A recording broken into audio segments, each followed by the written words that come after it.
संस्थितां परमेश्वरीं भगवतीं बुद्धिप्रदां शारदां नत्वा सरस्वतीं देवीं सिद्धां पुण्यां करोम्यहम् प्रवेशाय सिद्धान्तकौमुदीं नामदेवं च एकनाथं तथैव च तुकारां परम्परां आदिनाथैन्द्रमस्सैन्द्रं गोरक्षं गणिं तथा निवृत्तिं ज्ञानदेवं च श्री वरदराजाचार्य द्वारा विरचित लघु सिद्धांत कौमुदी का विचार करते हुए हम लोगों ने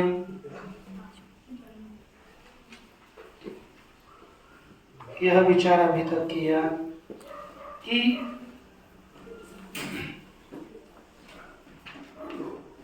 अकारांत शब्द राम, उसके बाद सर्वनाम, तत्पश्चात निर्जर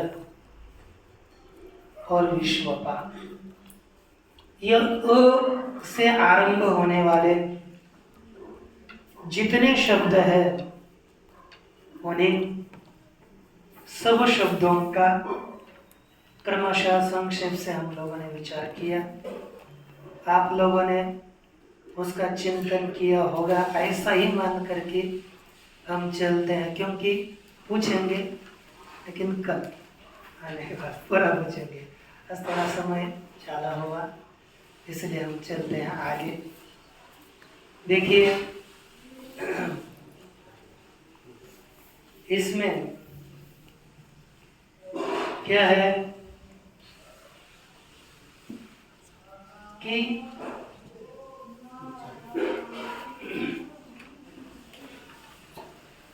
हम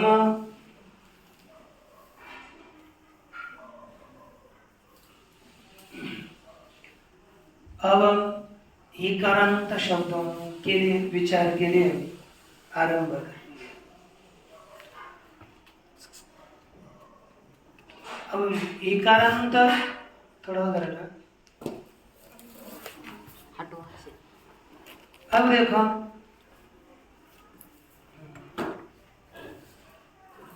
इसमें पहला इकारांत शब्द है, ह्रस्व से चलेंगे।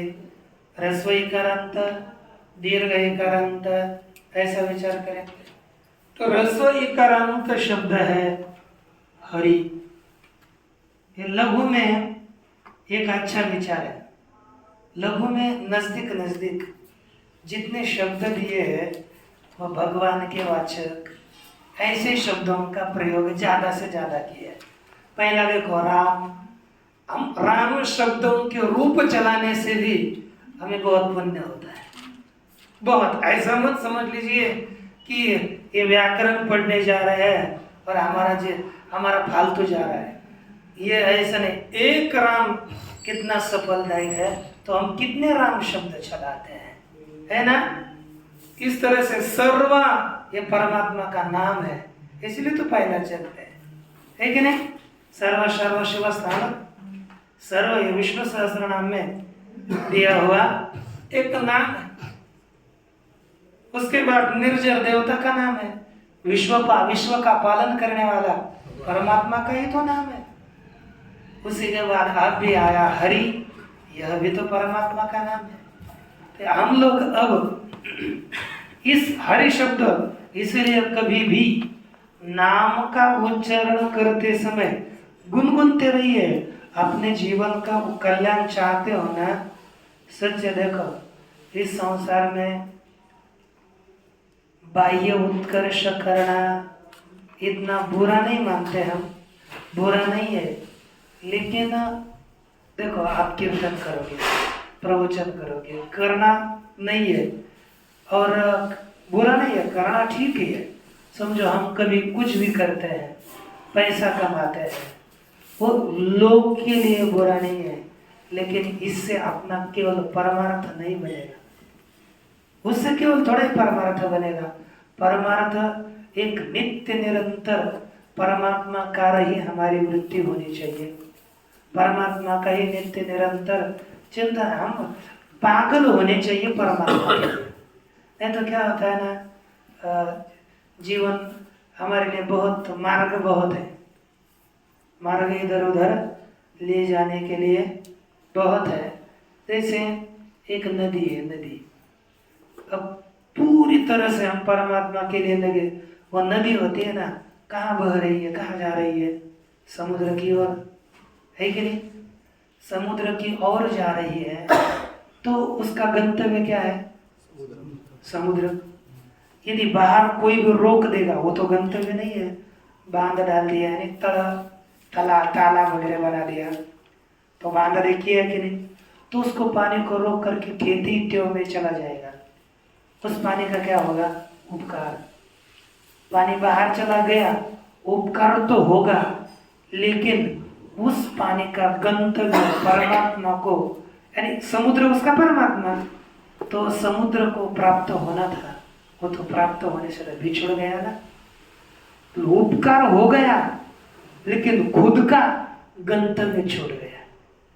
वैसे ही हमारी स्थिति न हो जाए, केवल उपकार हो जाए और हमें जिस परमात्मा को प्राप्त करना है वो प्राप्त न हो, ऐसी स्थिति नहीं होनी चाहिए। हमें भी अपने मार्ग की ओर, हमें परमात्मा, दूसरा संसार तो फालतू है, लेकिन परमात्मा की प्राप्ति न हुई तो हमारा जीना तो बेकार है।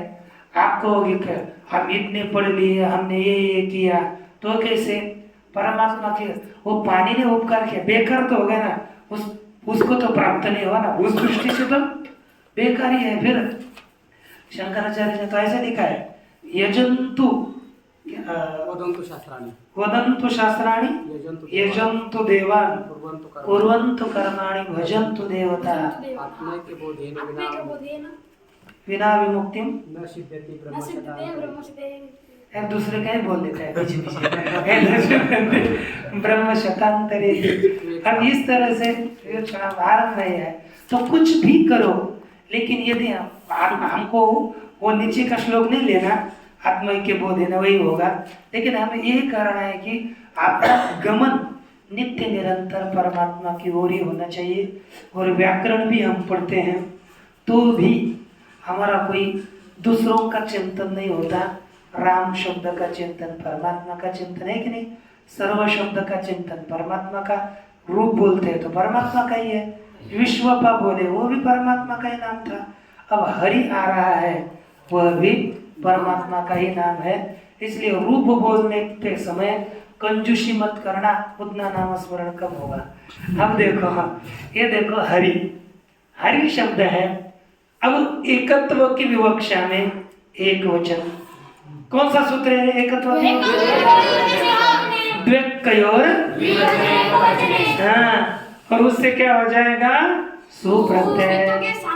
ठीक, हरि सु सुघटकस्य उकारस्य केन किं भवति वदन्तु? उपदेशे सूत्रेण उकारस्य इत संज्ञा भवति। तत्पश्चात् तस्य लोपः इति सूत्रेण उकारस्य लोपानन्तरं किं भवति? हरि, ज्यादा चिल्लाना नहीं, आवाज एक स्वर में रखना है ना। हरिस, यानी थोड़ा कान में भी किसी को दर्द ना हो जाए। देखो हरिस क्या हो गया? हरिस है कि नहीं? हरिस इदानीं एतस्य का संज्ञा भवति वदतु? पदसंज्ञा। केन सूत्रेण? सुप्तिं गन्तं पदम् इति सूत्रेण हरिस हरिस एतस्य पदसंज्ञा भवति। ठीक, आपको लिखना है कला, मैं आपसे लिख कर लूंगा कल, क्योंकि आपसे अब आप प्रतिदिन दो तीन रूप लिख कर लाएंगे। मैं बस बताऊंगा, ये कल आज पढ़ा है, इसको आप संस्कृत भाषा में, जैसे मैं बता रहा हूँ ना अभी, एतस्य पदसंज्ञा भवति, संस्कृत भाषा में लिखना है, हिंदी में और मराठी में नहीं है। हाँ, रूप सिद्धि। देखो हरिस, ठीक है ना? पदसंज्ञा भवति केन सूत्रेण? सुप्तिं गन्तं इति पदे सूत्रेण हरिस् एतस्य पदसंज्ञा भवति पश्चात् सजुषोरुः इति सूत्रेण सकारस्य स्थाने रु आदेशः भवति। स के स्थान पर क्या होगा? तो मुझे सूत्र लिख देने की आवश्यकता नहीं, सभी का आया नहीं।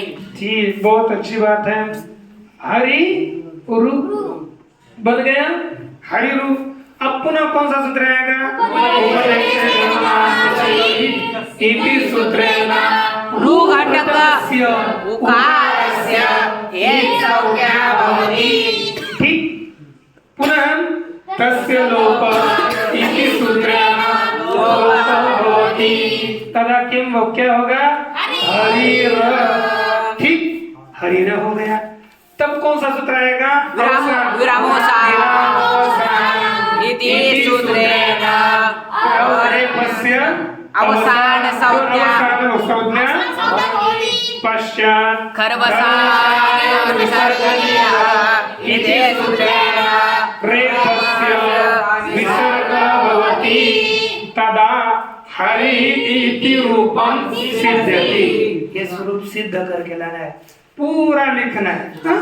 ठीक हो गया ना? इसके बाद हम अब द्विवचन में चलेंगे।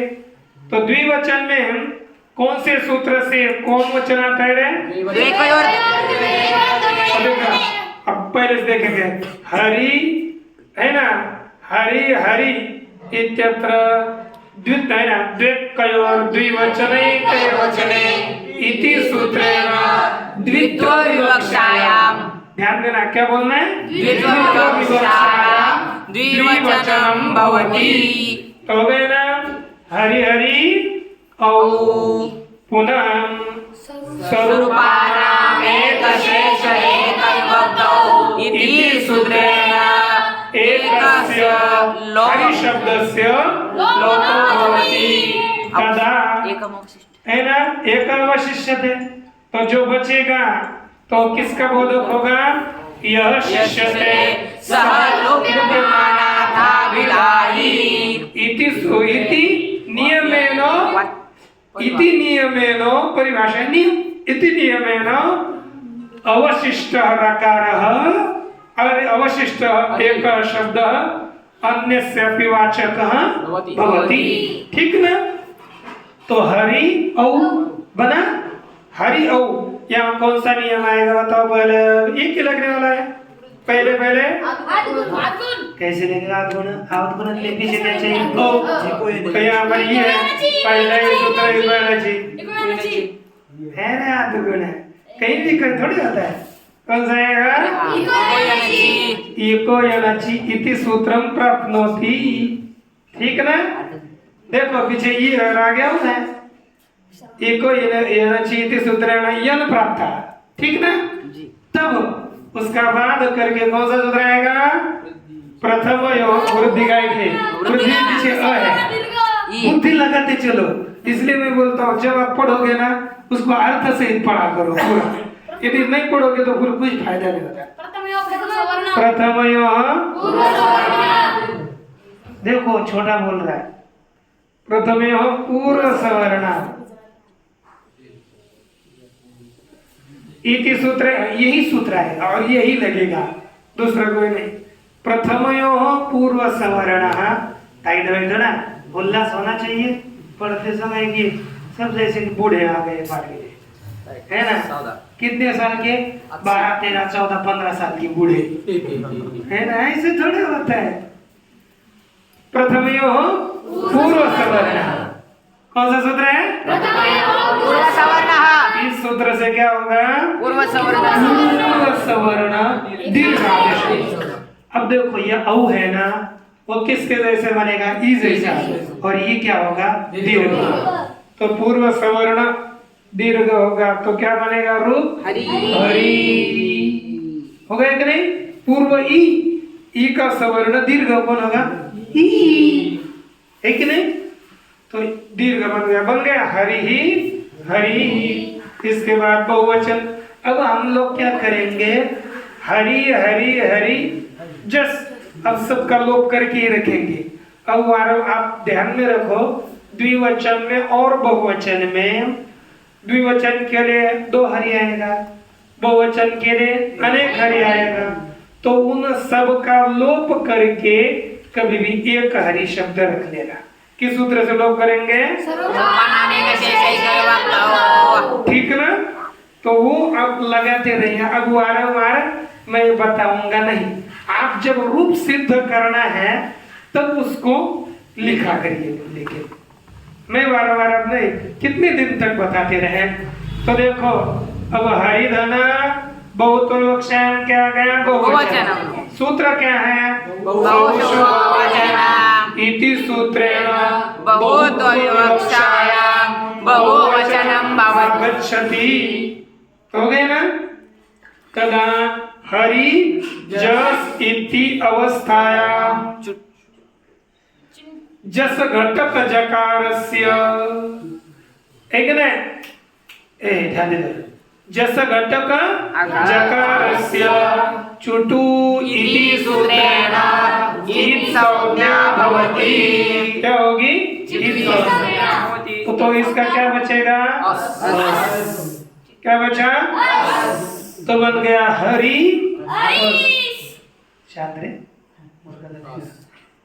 हरि थोड़ा शांत है क्या नहीं? हरि अस हो गया ना। इस अवस्था में अब पहला कौन सा सूत्र है? हो गया विभक्ति से न विभक्त हो तुष्मा, है ना? कभी भी ये सूत्र ध्यान में रखो, हलन विभक्तियों में हलंत्यम लगाना नहीं, क्योंकि न विभक्त हो तुष्मा इस सूत्र के द्वारा तवर्ग स और मकार का लोप, इत संज्ञा नहीं होती तो लोप नहीं होगा। तो बन गया हरि अस। यहाँ बीच में कौन सी संधि लगेगी? इको या नची? अको नहीं, इको या नची। इस सूत्र के द्वारा क्या आदेश प्राप्त हो गया? अरे सुना, आवाज पता लगता है। इको या नची, इस सूत्र के द्वारा क्या हो गया? यण आदेश प्राप्त हुआ। सूत्र ना? उसके बाद उसका बाद करके वही पहला प्रथमा और द्वितीय का स्वर आया रे आया, तो प्रथम पूर्व सवर्ण को भूलना नहीं, भूलना नहीं जल्दी, है ना? वो करेगा तब शांत। इस अवस्था में ज्यादा बड़बड़ नहीं करेगी, जब बोलना है तब बोलो, है ना? हरि अस, ये देखो जस आगे है ना, तो इस अवस्था में अब प्रथमयो पूर्व सवर्ण का भी बाध करके आगे का सूत्र आ रहा है। तो बोलिए जसी च जसी च जसी च जसी च जसी च जसी च जसी च जसी च जसी च जसी च जसी च जसी च जसी च जसी च ह्रस्वस्य गुणः ह्रस्वस्य गुणः ह्रस्वस्य गुणः ह्रस्वस्य गुणः ह्रस्वस्य गुणः ह्रस्वस्य गुणः। तो जसी ठीक है, होने दो, कोई समस्या नहीं। तो वही तो रस्व से ही था, वो अंग रस्वांत से अंग से गुणा फिर आगे लाभ पाएगा। देखो रस्व से जसी, ये कौन सी भक्ति है? जसी कौन सी है? सप्तमी। मैं इधर पढ़ा रहा हूँ, तब इधर देखना है, जब लिखना है तब नीचे देखना है। चल देखो, इधर इधर नीचे नहीं देखना, देखने का पुनः पढ़ा पड़ेगा। कौन सी भक्ति है? सप्तमी। कौन सी भक्ति है? सप्तमी। उसका अर्थ क्या होगा फिर? अरे पूरा बोलो ना फिर। जस आगे होने, आगे होने पर क्या? जैसे क्या है अर्थ? जस आगे जस आगे होने। अब ऐसे नहीं आगे आगे ये तुरंत बोलो, ठीक? तो क्या हो जाएगा अर्थ? जस आगे होने ह्रस्वांतस्य, ह्रस्वांत के स्थान पर गुण हो। तो बोलिए, बोलिए अर्थ।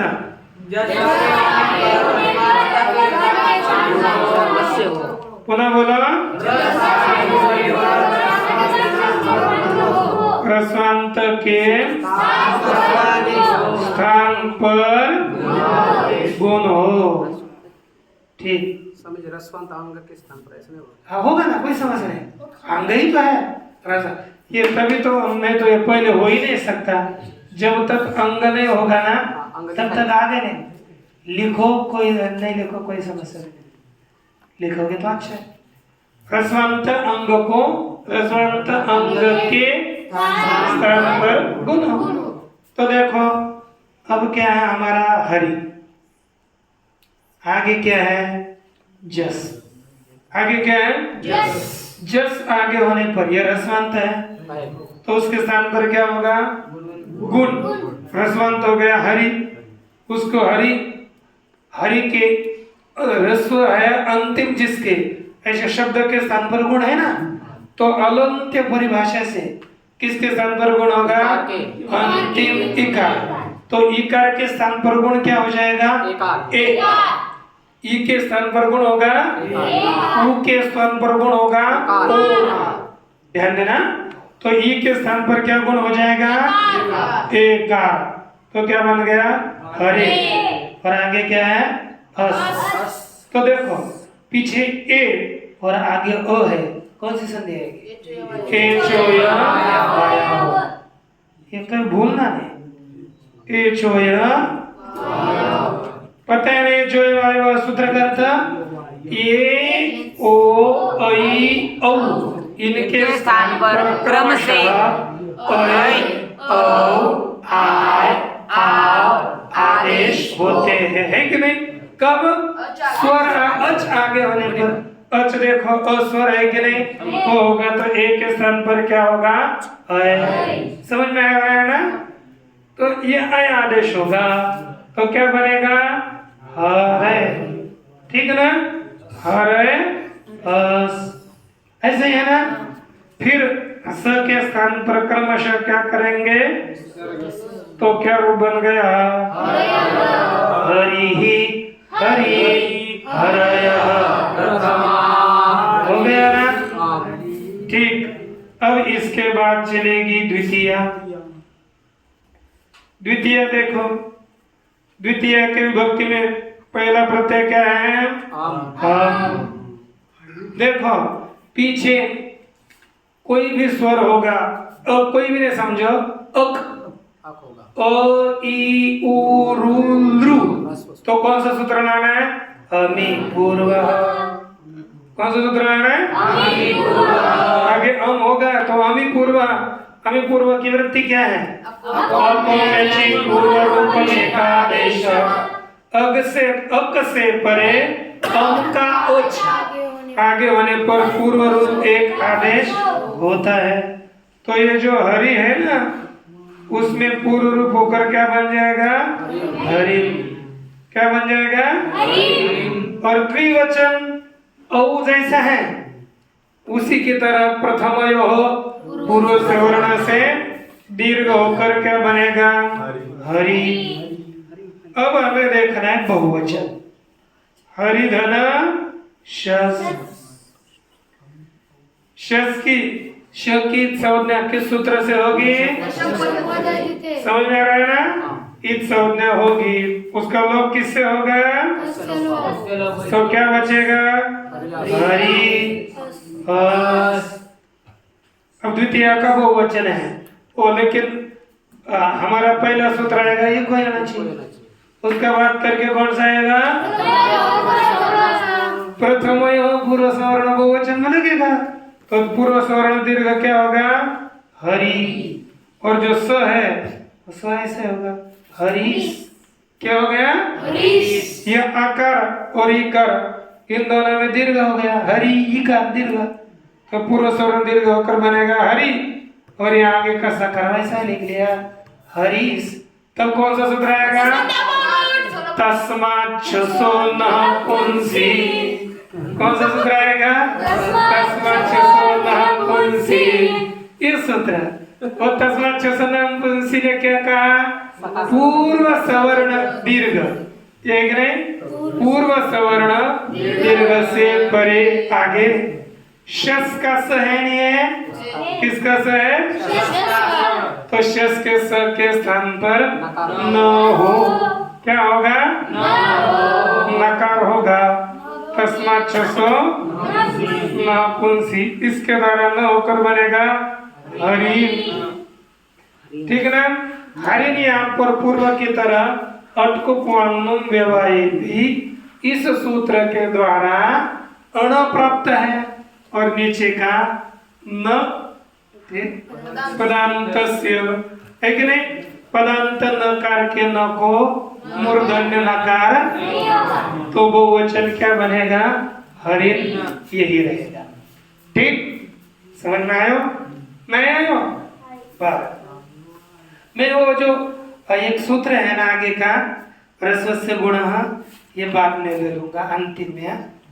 तो देखो इसके बाद चलते हैं, बोलिए शेषोघ्य सखी, शेषोघ्य सखी, शेषोघ्य सखी, शेषोघ्य सखी, शेषोघ्य सखी, शेषोघ्य सखी, शेषोघ्य सखी, शेषोघ्य सखी, शेषोघ्य सखी, शेषोघ्य सखी, शेषोघ्य सखी, शेषोघ्य सखी। शेष इति स्पष्टार्थम, इन्होंने लिखा शेष का अर्थ क्या है, स्पष्ट है। नहीं, उसका अर्थ स्पष्ट है, इसलिए कोई उसका अर्थ बताने की आवश्यकता नहीं। ऐसा मत करिए शेष का अर्थ है स्पष्ट, ऐसा नहीं। शेष शब्द का अर्थ स्पष्ट है, अर्थात हमें शेष अर्थात बचा हुआ, ये स्पष्ट है कि नहीं। शेष शब्द का अर्थ जल्दी समझ में आता है। क्या अर्थ है, नहीं बचा हुआ, स्पष्ट अर्थ नहीं है। वो बता कि शेष का अर्थ स्पष्ट है, जल्दी बुद्धि में आता है, ये बताना है, लेकिन उसका अर्थ है बचा हुआ। शेष शब्द का अर्थ क्या है, शिल्लक रह लेला, है ना, बाकी रह लेला।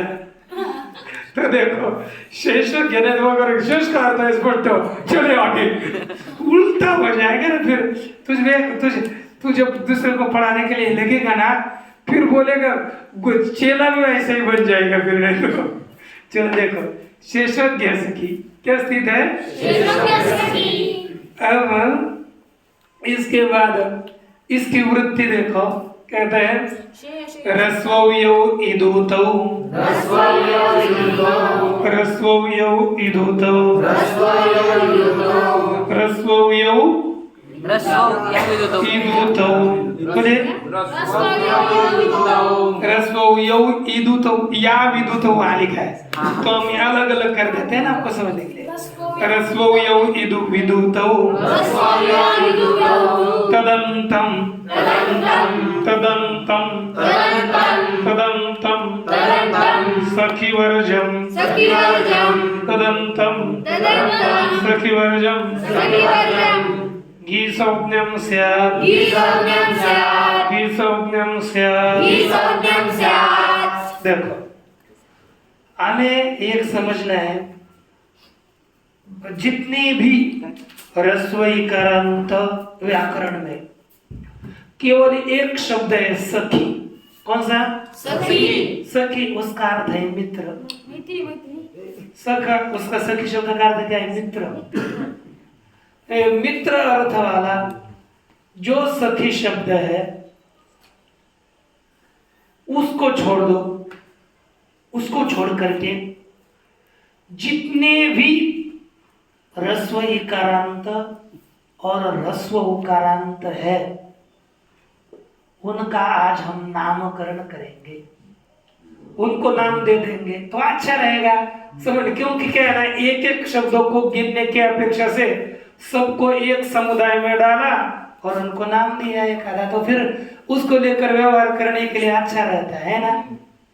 तो जितने भी केवल एक जो सखी शब्द है ना, ये सखी शब्द समझो, ये सखी शब्द, इसको छोड़ करके इससे भिन्न बाकी जितने भी रस्व इकारांत रस्व उकारांत शब्द है उनका नाम है घी। कोई भी हो, कोई भी। हमने बस इतना सखी शब्द छोड़ो और बाकी सभी घी, ज्यादा कोई सुनना नहीं है कि नहीं, उसको कहेंगे हम घी। तो देखो आप देखो रस्व, ये अर्थात रस्व जो ईकार और उकार। रस्मा रस्व जो ईकार और उकार। तदंत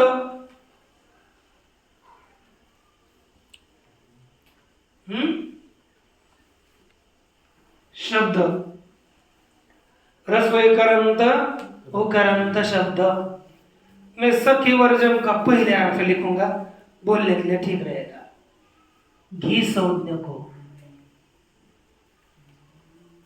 क्या हो? घी संज्ञा को कौन नहीं होगा? सखी भिन्न। सखवर्ज क्या लिखूंगा? सखी भिन्न रस्व जो इकार और उकार तदंत शब्द की संज्ञा हो। ठीक ना? सखी से भिन्न रस्व इकार उकार तदंत शब्द की संज्ञा। केवल सखी की घी संज्ञा नहीं होगी, बाकी सभी इकारांत उकारांत शब्दों की घी संज्ञा होगी। तो प्रस्तुत में जो हमारा क्या है? सखी संज्ञा हो गई, घी संज्ञा हो गई। सखी भिन्न हरि शब्द है, उसकी घी संज्ञा हो गई। घी संज्ञा होने के बाद हरि धनट्टा ऐसी स्थिति हो गई, है ना? टांग सिंह असामिनाथ से हम नहीं आएगा, क्योंकि वो सूत्र केवल रस्व। देखो अब आतोंगा परस्य टादिनाम एनादयस्यु यानी आकारांतंग रस्वा दीर्घ नहीं, केवल रस्व अकार से आगे टा होगा तभी इन होगा, अन्यथा बाद में नहीं करना, यह टा ही है। ठीक? तो वहां पर लिखा है आंग इति टा संज्ञा। एक सूत्र ले लेते पहले, बोलिए अंगोना श्रियाम अंगोना श्रियाम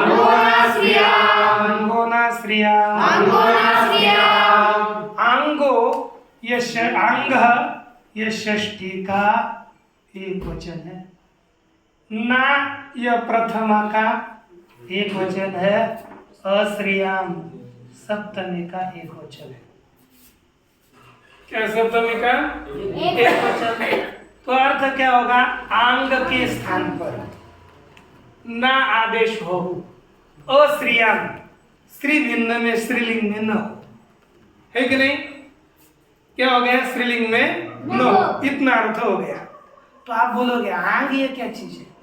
आंग तो हमने कभी पढ़ा नहीं अभी तक, ये प्रत्यय में गया नहीं।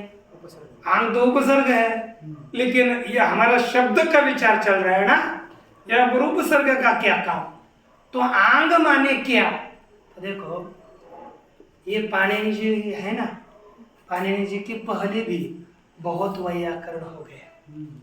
पाणिनि जी के पहले बहुत वैयाकरण हो गए, व्याकरणाचार्य हुए, अरे 9 जन हो गए, 9 जन। ये पाणिनि जी का तो बात का है, लेकिन पाणिनि जी का जब व्याकरण आ गया तब बाकी के व्याकरण दब गए। तो पाणिनि जी का ही एकदम अभी चल रहा है, दूसरे अभी व्याकरण नहीं है। लेकिन पूर्व के जो आचार्य थे वे जो तृतीया का एक वचन है ना, तृतीया के एक वचन में प्रत्यय देते थे आंग। क्या लिखते थे? आंग। और पाणिनि जी ने क्या लिखा है? टा। पाणिनि जी ने लिखा टा और पूर्व वाले आचार्य लिखते थे आंग। अब कभी कभी पाणिनि जी को क्या लगता है, पूर्व के आचार्यों का भी सम्मान हो, उन्हीं को ही बोल दो एक आधी बार, समझ लो ये आंग और वो टा एक ही है, ये बताने के लिए यहाँ पर लिखा आंग। तो नीचे लिखा है आंग इति टा संज्ञा, लिखा है कि नहीं? आंग यह टा का नाम है। आंग किसका नाम है? आंग माने टा और टांग अर्थात आंग, ये ध्यान रखोगे। अब तो कोई समस्या नहीं होगी ना, टा तृतीया का और ये आंग कौन सा है? आंग यही टा है। पूर्व के लोग आंग लिखते थे और पाणिनि ने लिखा टा, तो आंग टा हम कोई भी बोल देंगे वाला, दोनों में से आंग अथवा टा। तो आंग इति टा संज्ञा लिखो, क्या मैं उसका अर्थ है ना? आंग इति ता संज्ञा आंग यह ता की संज्ञा है आंग ऐसी चाहिए था लेकिन ऐसे लिख लेता हूं ता की संज्ञा क्या है ता का नाम क्या है आंग अब हम अर्थ करेंगे तो देखो यहाँ पर लिखा है गे परस्यांगो ना गे परस्यांगो नास्या गे परस्यांगो नास्या अस्त्रियाम ये लिखा है ना देखो घी अर्थात घी संज्ञक कौन है ना घी संज्ञक है ना शब्द से परस्यांगो है ना हमारा है कि नहीं घी संज्ञक शब्द से परे किसके स्थान पर रे आंग के आंग अर्थात हम लिखते हैं टा ताकि स्थान पर क्या हो ना हो क्या करेंगे ना लेकिन कहा नहीं होगा स्त्रीलिंग में न हो स्त्रीलिंग में आंग नहीं होगा ऐसा ही लिख लेते सो जो सीधा लगेगा है ना स्त्रीलिंग में टा के स्थान पर है ना नहीं स्त्रीलिंग में आंग के आंग को ना नहीं होगा आंग को स्त्रीलिंग में नहीं होगा नपुंसकलिंग में होगा पुल्लिंग में होगा स्त्रीलिंग में जगह कम पड़ रही थी ना स्त्रीलिंग में आंग को ना नहीं होगा ये ध्यान दीजिए पुल्लिंग में होगा ठीक ना तो हमारा हरि शब्द कौन सा है पुल्लिंग प्रकरण में चल रहा है ना तो हरि कैसा है पुल्लिंग है तो आगे के ता आंग अर्थात ता के स्थान पर क्या होगा ना तो क्या बन गया हरि और ये पीछे क्या है रे रेप र है ना उसके आगे क्या है न तो कौन सूत्र आएगा बोलिए